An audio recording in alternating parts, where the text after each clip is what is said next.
कार्यकारी संपादक सरिता कौशिक। सरिता, धन्यवाद पूर्वी। आज 29 डिसेंबर, महापालिका निवडणुकांसाठी उमेदवारी अर्ज भरण्यासाठी आता हातात फक्त 4 तास।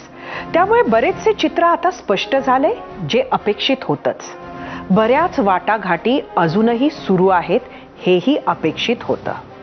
स्थानिक पातळीवर आणि त्या पक्षात मोठे मानले जाणारे काही नेते, मग ते प्रशांत जगताप असो की राखी जाधव की त्यांच्यासारखेच इतर, राजी नाराजीत पक्ष बदलतील हे पण नेत्यांना अपेक्षितच।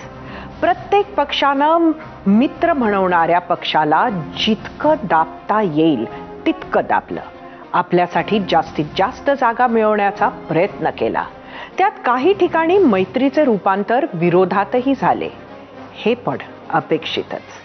पण 2 गोष्टी मात्र अपेक्षेच्या पलीकडच्या घडल्या, अगदी अनपेक्षित।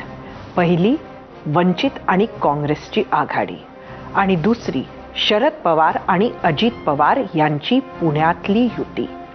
पहिली अनपेक्षित घडामोड, गेली 25 वर्ष निवडणूक आली की आंबेडकर आणि काँग्रेसमध्ये आघाडीसाठी चर्चा सुरू व्हायच्या।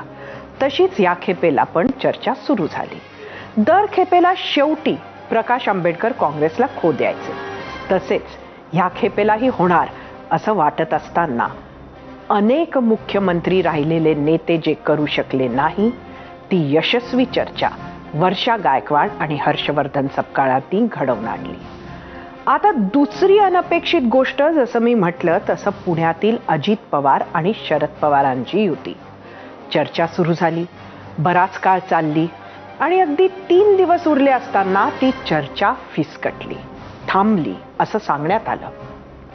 त्यानंतर महाविकास आघाडीशी शरद पवारांच्या पक्षाची बोलणी सुरू झाली, अगदी शेवटाला आली। तेवढ्यात शरद पवारांच्या पक्षातील चर्चा करणाऱ्यांचे फोन स्विच ऑफ झाले, बैठकीला ते आलेच नाहीत। हे बंद झालेले फोन सुरू झाले ते थेट अजित पवारांशी युती करूनच। परत एकदा, politics is the art of the possible असं का म्हणतात, हे महाराष्ट्राला शिकायला मिळालं। पूर्वी।